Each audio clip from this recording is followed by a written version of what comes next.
My name is Clara Ellis. I haven't spoken to another human face-to-face in 17 days, not since I left everything behind. If someone told me a month ago I'd be living alone in a half-furnished cottage at the edge of the woods, eating cereal, out of a mug and talking to the plants like they were my co-workers, I would have laughed and gone back to pretending everything was fine. But it wasn't fine. Not the job, not the relationship, not me. So I ran. I packed what I could fit into the back of my car, drove for hours with no destination, and ended up here, in a house I didn't know I'd rented, with air I didn't know I needed to breathe. And this morning, I forgot to close the back door. It was raining. The kind of slow, steady drizzle that taps at your skin like fingers. I had gone outside to throw away an old plant that had withered the moment I brought it inside. I meant to come right back, but I guess I got distracted. Or maybe I didn't care. Because what does it even matter, right? At least that's what I thought, until I heard something move behind me. I froze halfway to the kitchen, mug in hand, cereal sloshing dangerously close to the edge. A soft thump, then claws scratching quietly on the old wooden floor. I turned slowly, and there he was, a dog. Big, golden, soaking wet. Standing in my hallway like he owned the place. He didn't bark, didn't growl, just looked at me with these huge amber eyes, like he'd been waiting for someone to find him. Like maybe he hadn't had a place to go for a while either. We stared at each other for what felt like an entire chapter of my life. Me, in yesterday's sweater, a smear of potting soil on my cheek. Him, dripping all over the floor, tail not wagging but not still either, alert, watching. I should have said something, asked him to leave, yelled. Instead, I put the mug down and whispered, "Hey." That was it, just hey, like I was greeting a neighbor and not a massive stray that had just wandered into my home from the cold. He didn't move, but his head tilted, just slightly, a curious, almost human gesture. "Did you walk in?" I asked, voice barely above a whisper. "Or did you materialize from the rain like some kind of storm spirit?" Still nothing. His ears flicked once. His fur dripped onto the floorboards. Part of me wanted to laugh. Another part wanted to cry. Instead, I took a step forward. He didn't. Back away. He didn't growl. He just watched. I left the door open. I said to no one. Or maybe to the sky. I didn't mean to invite anyone in, but he came anyway.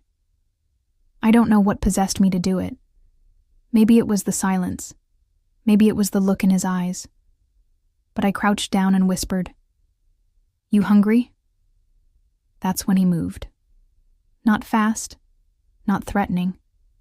Just slow, careful steps. Like he didn't want to scare me. Or maybe he was scared I'd change my mind. He followed me to the kitchen, sat near the fridge while I rummaged through drawers I barely remembered organizing. I found a half-open can of tuna and a slice of leftover roast chicken. Set it down on a chipped plate, pushed it across the floor. He looked at me, then at the food, then back at me. "It's not poisoned," I mumbled, sitting cross-legged a few feet away. Finally, he stepped forward. Ate with quiet gratitude. No scarfing, no panic. Just hunger and relief. When he was done, he walked to the rug in the corner of the living room, the one spot I'd actually made cozy. He turned in a slow circle, then curled up, a puddle forming beneath him. His body rising and falling with the kind of sleep that means, "I'm safe now." I sat there and stared. Who just wanders into someone's home and falls asleep?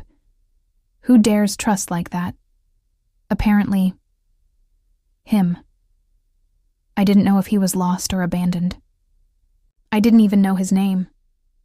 But as I watched him breathe, something in my chest, something I didn't realize had been clenched for weeks, unlocked just a little. And for the first time since I'd driven away from the life I'd built and broken, I whispered out loud. Maybe I needed someone to walk in. I didn't sleep much that night.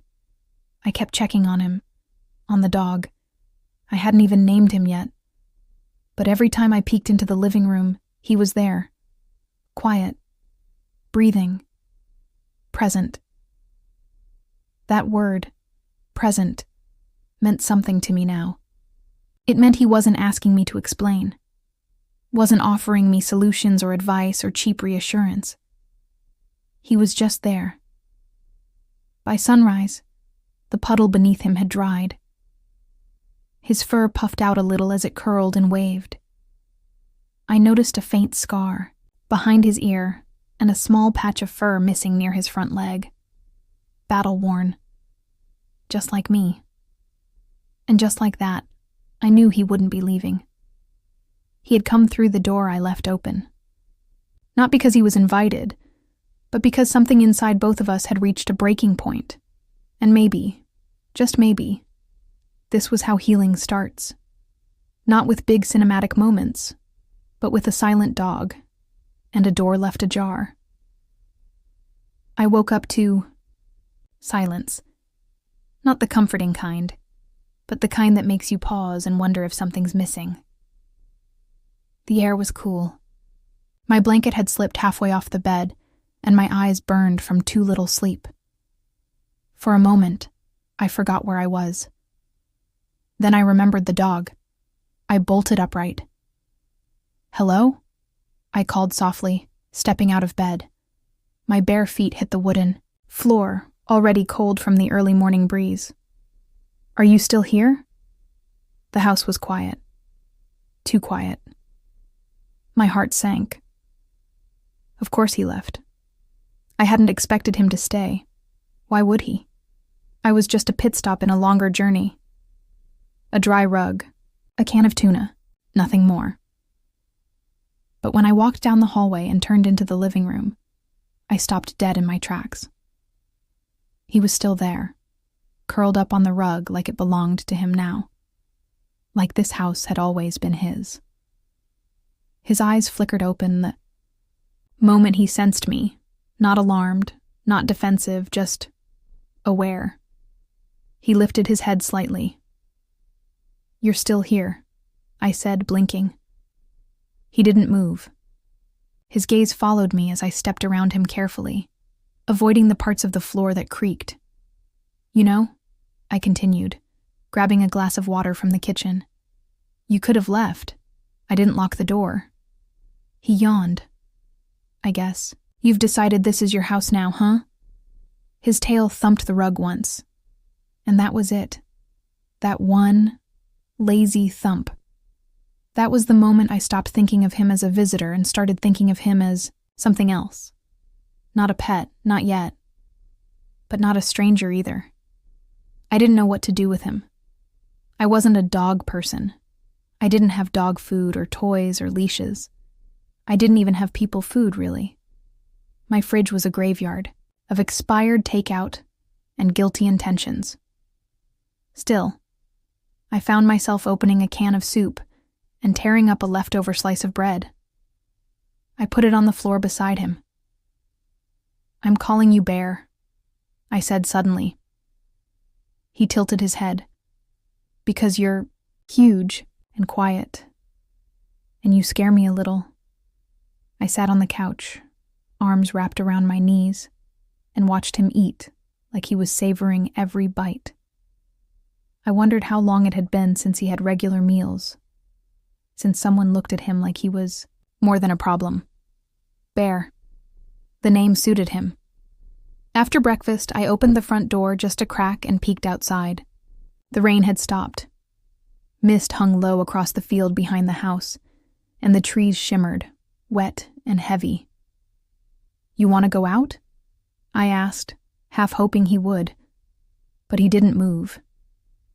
He just looked at me, then padded over, sat by the door, and stayed. "You're not just hungry," I muttered. "You're lonely too." God, I understood that. I'd been running from people for weeks, avoiding calls, deleting texts, ghosting the only 2 friends who had dared ask if I was okay. But this creature, this silent, steady presence, had walked into my life like he belonged in it. By the 3rd day, I stopped pretending he was just passing through. I found an old hoodie I didn't wear anymore, laid it beside the rug. He immediately rested his head on it, like it was the most sacred object in the house. On day 4, I drove into town. Just a quick errand, food for me and something for him. I told myself it was just in case he stayed a bit longer. Just a bag of kibble, nothing serious. I left the radio off the entire drive. When I came back, groceries in one arm and the dog food in the other, I opened the front door and stopped. My heart leapt. Bear was sitting in the hallway, right where I'd left him, tail thumping the floor. "You waited," I whispered. He barked. Just once. Not loud, not aggressive. Just a sound, a confirmation. And something inside me cracked open. The days blurred together after that. Not because nothing happened, but because things started to feel normal. Bear followed me from room to room. He didn't beg. He didn't chew. He didn't bark, except when I cried in the kitchen on a Tuesday morning, and he didn't know how to help. He just stayed. When I worked on my laptop, he curled up by my feet. When I washed dishes, he lay in the doorway, his eyes half-lidded. At night, he slept on the rug, and every morning he was already awake when I got up, waiting. I never told him to stay. I never asked him to. But he never left. One evening I stood outside on the porch, staring at the stars. Bear sat beside me. The air smelled like pine and rain, and the only sound was the rustling of trees. "I used to be someone else," I whispered. "You wouldn't have liked me back then." He looked up at me. I smiled all the time, said yes when I meant no. Let people step all over me because I didn't want to make waves. I swallowed hard. And then I paused. It doesn't matter what he did. What matters is I stayed too long. Bear rested his head gently against my thigh. I didn't say anything else. I didn't have to. The next day, something strange happened. I was in the back garden, pulling weeds, or pretending to, when I heard a knock on the door. A real human knock. Sharp. Firm. Bear growled. I blinked, heart suddenly racing. I hadn't seen another person in nearly 3 weeks. I wiped my hands on my jeans, walked to the front of the house, and opened the door cautiously. A man stood there in uniform. "Animal control." "Good afternoon," he said. "We got a report of a large stray matching your dog's description in this area." My mouth went dry. He's not... I glanced back. Bear was standing now, rigid, eyes locked on the man. "Mind if I take a look?" I hesitated. My body blocked the door. "Is he in trouble?" "Not necessarily, but we've had reports. If there's no chip and no ID, we're required to collect him and see if there's a match in the missing pet registry." Bear let out a low, uncertain sound, somewhere between a growl and a whine. I turned around. "It's okay," I said, trying to sound calm. "You're okay." But he didn't move toward me. He moved closer to the door, stood between me and the officer, and for the first time since he arrived, Bear barked. Loud, protective. The officer took a step back. I reached down and touched Bear's head. "It's okay. I'll handle this." I turned back to the man. "Can I have a few days, just to see if anyone comes forward?" He studied me. "Technically, we should bring him in. Please." My voice cracked. He's not dangerous, he's just mine. Silence. Finally, the officer sighed. All right, I'll give you a week. But if someone reports a missing golden retriever, we'll need to follow up. Fair? I nodded. As he walked back to his truck, I closed the door slowly and sank to the floor. Bear, pressed against me, his weight grounding. I'm not losing you, I whispered. And in that moment, I knew. This wasn't just a story about a dog who walked in through an open door. This was a story about the door I didn't know needed to be opened in me. I never meant to keep him. That's what I told myself, at first. I told myself he was just staying until someone came forward, until posters were answered, until a name replaced Bear, and someone claimed him with joyful tears and an old leash. But it was day 10 days since he walked in, and Bear was still here. And I hadn't put up a single poster. I had taken photos, sure. Drafted a post on a local lost and found pet group. But I never clicked publish. The post just sat there in my drafts, unopened. Like a confession I wasn't ready to send. Because if I did, someone might answer. And I didn't want that. What I did do was buy a real dog bowl. It was blue. Heavy ceramic. I didn't need it, technically. The chipped plate worked just fine. But something about watching Bear drink water from a proper bowl felt real. Like an admission. Like I was choosing him. The woman I used to be wouldn't have understood. The old me. The one who lived in a city apartment with a coffee table no one could touch and a boyfriend who laughed every time I said I wanted something of my own. She would have said this was a bad idea, that dogs are messy and unpredictable, and they need walks in the rain and time and space and heart. But maybe I needed messy. Maybe I needed to wake up to fur on my blankets and muddy paw prints across the porch. Because Bear didn't ask me to be anything. He didn't ask me to be cheerful or pretty or productive. He didn't care if I wore the same hoodie 3 days in a row. He just existed beside me, and that was more healing than any therapist could have offered. We started walking, first down the driveway, then through the winding dirt path behind the house that led into a patch of quiet woods. I didn't put a leash on him, didn't even own one. He didn't need it. Bear never strayed far. He walked a few feet ahead or a few steps behind, his eyes always scanning for me.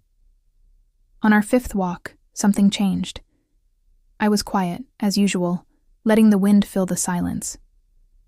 Then Bear stopped. Just ahead of me. Ears perked, tail stiff. Bear? I called. What is it? He turned his head slightly but didn't move, and then I heard it. Low voices in the distance. People. 2 of them. Hikers, maybe. Or neighbors. I hadn't seen a neighbor since moving in. I barely knew if anyone lived nearby. My stomach twisted. I didn't want to be seen. Not by strangers. Not yet. I wasn't ready. But Bear didn't run. He didn't bark. He stepped slowly back to me and leaned against my leg like he could feel, my fear radiating outward. I crouched down and whispered, "Let's go home, okay?" We turned around together. That night I opened my laptop and finally published the post. Just a photo. No collar. No tag. Caption: This dog showed up at my house almost 2 weeks ago. No chip, no ID. Just looking for his family. Anyone know him? And then I waited. And while I waited, I talked to him more. It started small. Morning, Bear. Then became bigger things. Whole conversations spoken aloud while I did the dishes or folded my sad, mismatched laundry. He'd tilt his head, or blink slowly in return. Do you think people can break without making a sound? I asked him once, curled up on the couch. He didn't answer, of course, but he moved closer. I think I broke last year, I went on. It didn't happen all at once. It wasn't fireworks, more like one light bulb at a time going out, and I just kept living in the dark like it was normal. Bear placed his paw on my knee. I broke. I cried so hard my chest hurt. Snot and all. Ugly sobbing. The kind that steals your breath and leaves you hollow. He didn't move away. He didn't lick my face or try to fix it like some dogs might. He just stayed. Still. Present. When I looked at him through blurry eyes, I whispered, "You're the only one who's seen me like this." And something in his eyes told me he understood. The next morning, I checked the post. One comment. Just one. A woman said, "Looks like my sister's old dog. But he passed away last summer. Spitting image. Though you're lucky. He looks like he chose you." That was it. No one else replied, and I didn't repost it. I knew then. No one was coming for Bear. And maybe that meant he could stay. That afternoon I took him to a local vet. They scanned again for a chip. Still nothing. He was healthy, the vet said. A little underweight, a few minor scars, maybe 3 or 4 years old. Golden retriever mix, likely a stray for a while. "Do you want to register him under your name?" the receptionist asked as I filled out the form. I hesitated, then wrote, "Name, Bear owner, Clara Ellis," and just like that. He was mine, or maybe I was his. On the drive home, Bear rested his head on the console beside me. I kept one hand on the wheel and one on his head, gently scratching behind his ears. "You did it," I whispered. "You stayed long enough to become part of my life." He huffed a small breath, then closed his eyes. When we got home, I left the front door open, on. Purpose this time. He stepped in like he always had. Like he belonged here. As if he'd never lived anywhere else. That night, I didn't cry. I cooked a real meal. Chicken and rice. Both of which Bear also enjoyed in his bowl. And afterward, we sat by the fire I lit with trembling hands and a dusty lighter I found in a junk drawer. I leaned against the couch, and Bear rested his body against mine. We didn't speak, but we didn't need to. There are things we say without words. "Stay. I see you. You don't have to be okay tonight." And in that silence, I realized I wasn't just healing. I was becoming whole again. I should have known peace doesn't last forever. It was a Thursday afternoon, the kind where everything feels unusually still. Even the wind had quieted. Bear was asleep by the window, sunlight streaking through the dusty glass and falling across his golden fur like a spotlight. I was in the kitchen making tea, humming under my breath, letting myself believe, for a brief, foolish moment, that maybe this was my new normal, that maybe the world had finally stopped chasing me. Then the knock came. 3 sharp raps, not polite, not curious, official. Bear jolted upright. He didn't bark, but he stood fast and stiff, eyes locked on the door like he already knew. My stomach dropped. I wiped my hands on a towel and approached slowly. The silhouette on the porch was unfamiliar. Broad-shouldered, arms crossed, hat low. Government badge clipped to his coat. Behind him, a white van with a county seal, animal control. Again. I opened the door an inch. "Can I help you?" The man's voice was calm, practiced.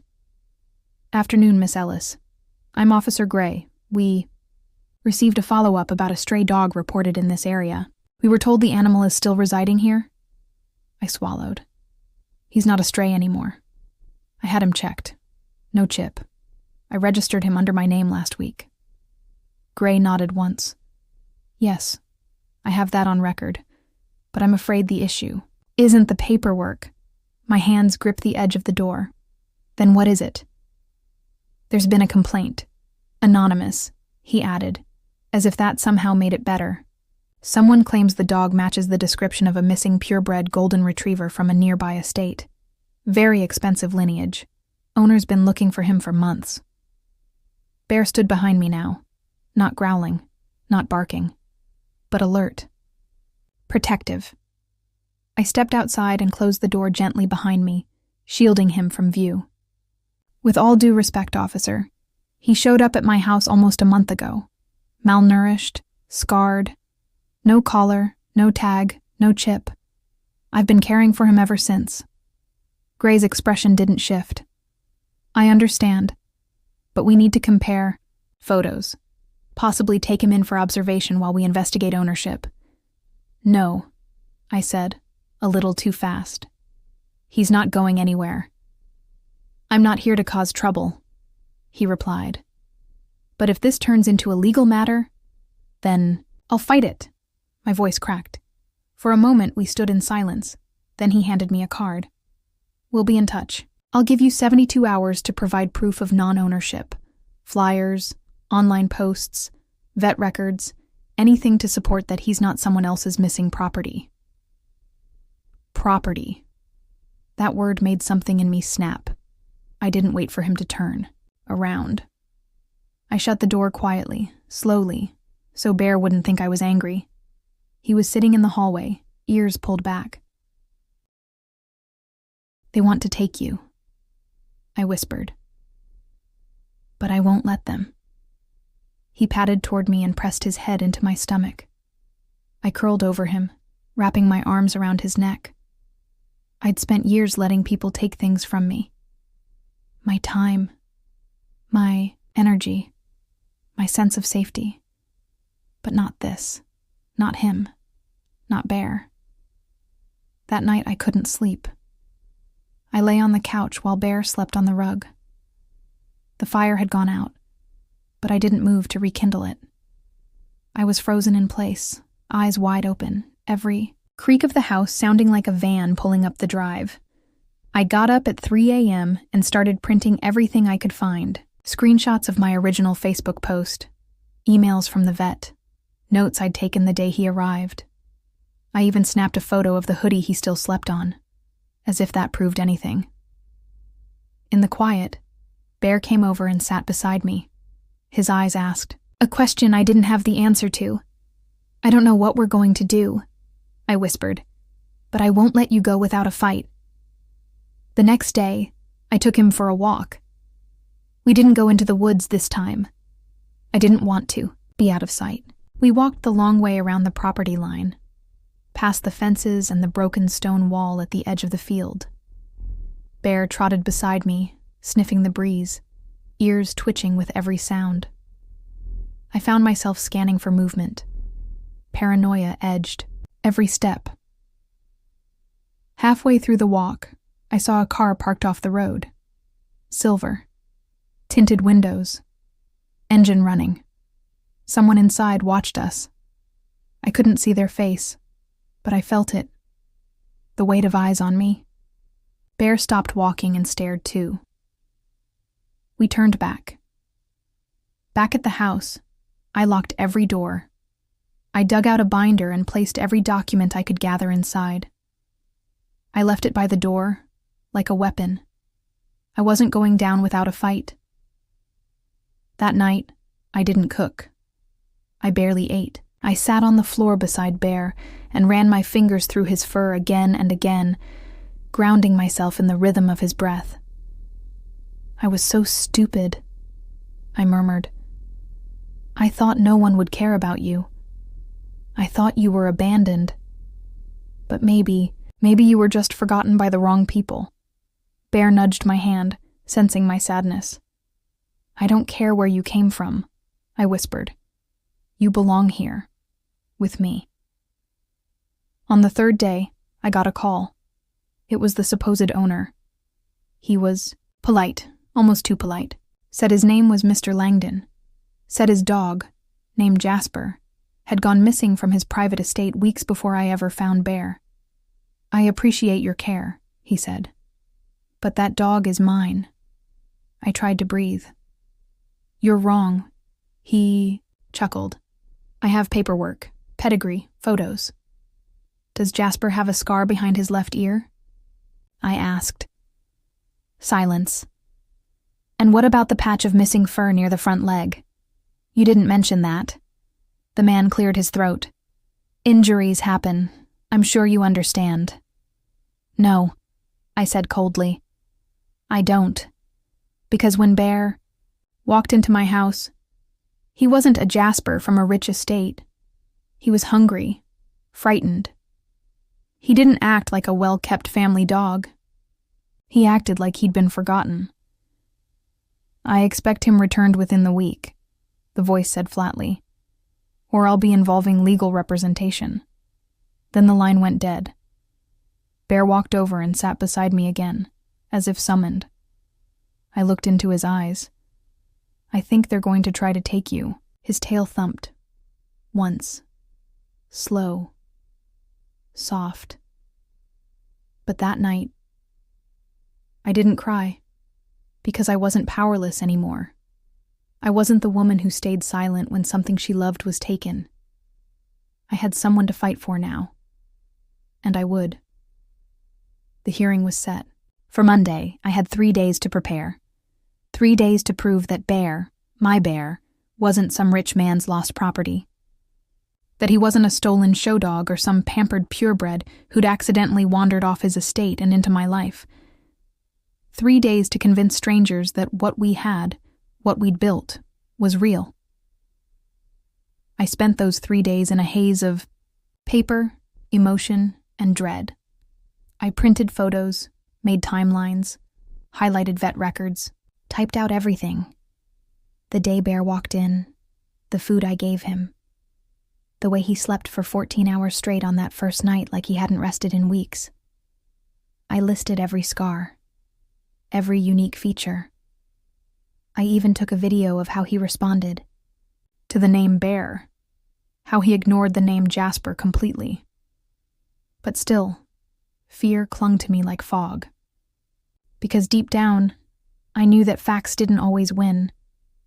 That truth sometimes loses to pedigree, to money, to influence, and Langdon had all three. On Sunday night, I didn't sleep. I sat in the hallway, back against the wall, eyes on the front door like I was expecting someone to break it down. Bear lay beside me, his body warm against my side, his steady breathing the only thing keeping me from unraveling. "I'm scared," I whispered. "Not just because they might take you, but because if they do, I don't know who I'll be without you." He nudged my hand, then rested his chin on my leg. He always knew what to do. The next morning came too fast. I wore the only formal outfit I still owned, creased from storage, slightly too tight around the waist. I looked like someone pretending to be confident, but inside, my hands were shaking. Bear sat in the back seat of the car, watching the road with quiet alertness. No leash, no cage, just trust. The building was gray, functional, cold. Inside, the I-Dane small courtroom smelled like floor polish and anxiety. Langdon was already there. Tall, sharp suit, clipped voice. He didn't look at me, just kept his hands folded neatly in front of him. They called us both forward. The judge, an older woman with tired eyes and a voice like polished steel, asked us to present our cases. Langdon spoke first. He described his dog Jasper in detail. Age, breed, weight. Described his estate. 2 acres, electric fence, security cameras. Claimed the dog must have been stolen.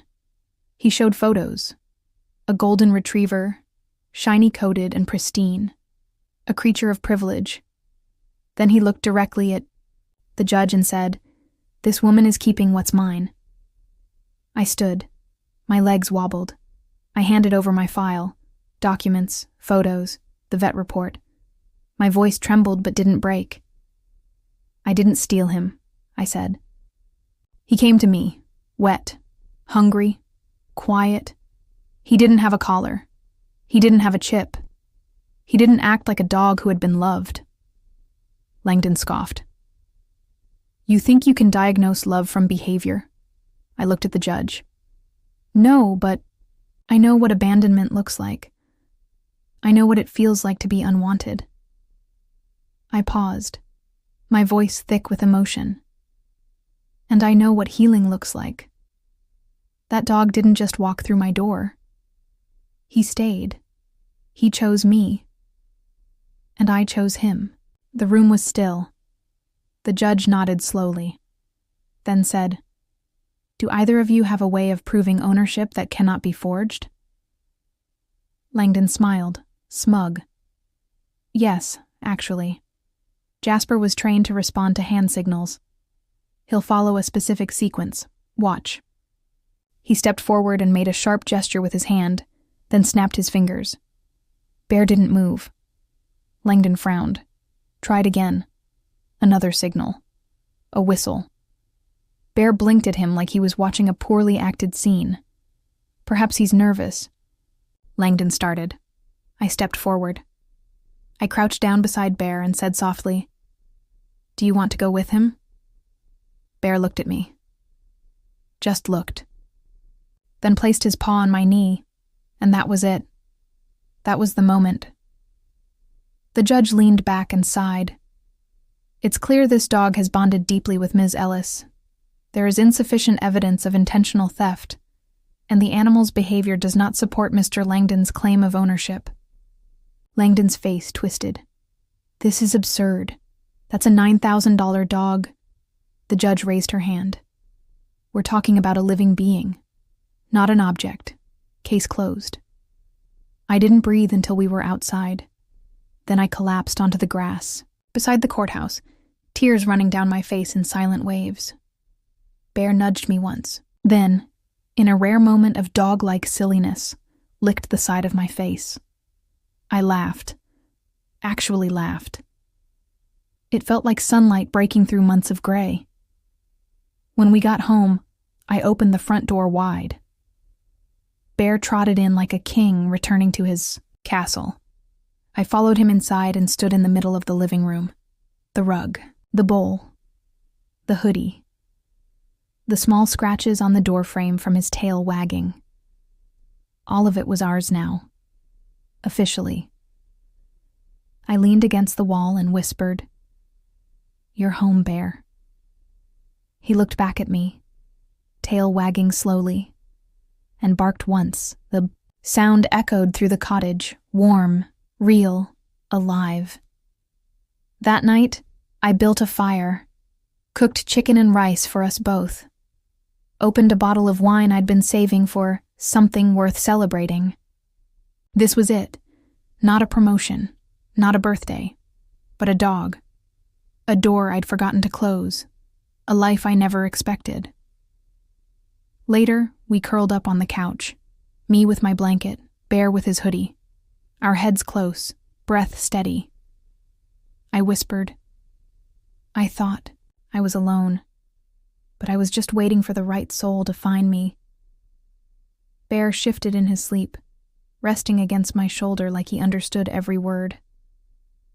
And somewhere in the quiet, somewhere between his heartbeat and mine, I knew I hadn't rescued him. He had rescued me.